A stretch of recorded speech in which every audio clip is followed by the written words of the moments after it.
বাংলাদেশি ক্রিকেটাররা কিন্তু দল পায়নি, তা বাংলাদেশি ক্রিকেটাররা এখনও কিন্তু আইপিএল খেলতে পারে, কিভাবে খেলতে পারে সেটাই ভিডিওতে বলবো।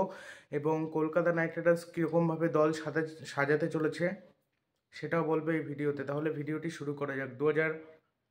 2025 আইপিএলের নিলাম তো হয়ে গেল। 2025 আইপিএলের নিলামে একটা বাংলাদেশি ক্রিকেটারদের কোনো দলই কিন্তু কেনেনি, কিন্তু বাংলাদেশি প্লেয়ারদের কিনতেও পারে, এখনও চান্স রয়েছে। কিভাবে নেবে সেটা বলছি। কোনো প্লেয়ার যদি চোট পেয়ে যায়, কোনো প্লেয়ার ধরো চোট পেয়ে গেল,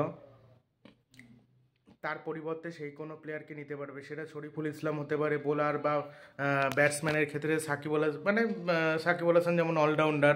আর তারপর ব্যাটারদের মধ্যে যেমন তাহিদ হৃদয় রয়েছে, মুশফিকুর রহিম রয়েছে, এদের মধ্যে কাউকে নিতে পারত। তবে এরা টি-20তে অতটা খেলার জন্য উপযুক্ত না, এবং মূল কথা তাদের নেয়নি। তাদের যখন দরকার তখনই আদর পাওয়া যাবে না বাংলাদেশি প্লেয়ারদের, তাদের নেওয়া হবে কি? এর জন্যই কিন্তু বাংলাদেশি ক্রিকেটারদের নেওয়া হয়নি। লিটন দাস একবারই কলকাতা নিয়েছিল, যখন দরকার ছিল তখন তাকে পায়নি, যার কারণে কলকাতা আবার এক্সট্রা অনেকগুলো উইকেট কিপার নিয়ে ফেলেছিল, যার কারণে কলকাতা নাইট রাইডার্স ভালো করতে পারেনি। এর জন্য কিন্তু লিটন দাসকে আর নেয়নি, প্রয়োজন হলে অবশ্যই নিতে পারত। এইটাই হলো ব্যাপার।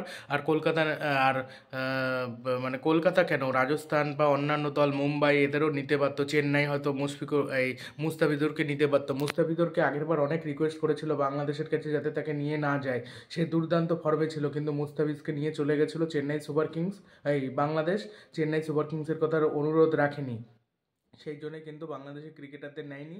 আর ভারতের বলি কেন, কলকাতার কথা যদি বলি, কলকাতা নাইট রাইডার্স কিন্তু Quinton de Kock, Sunil Narine এদের দিয়ে ওপেন করাতে চলেছে। রাহানেকে হয়তো প্লেইং 11-এ খেলাতে চলেছে, সেক্ষেত্রে সব ম্যাচে হয়তো আঙ্ক্রিস রঘুবংশীকে আমরা নাও দেখতে পারি।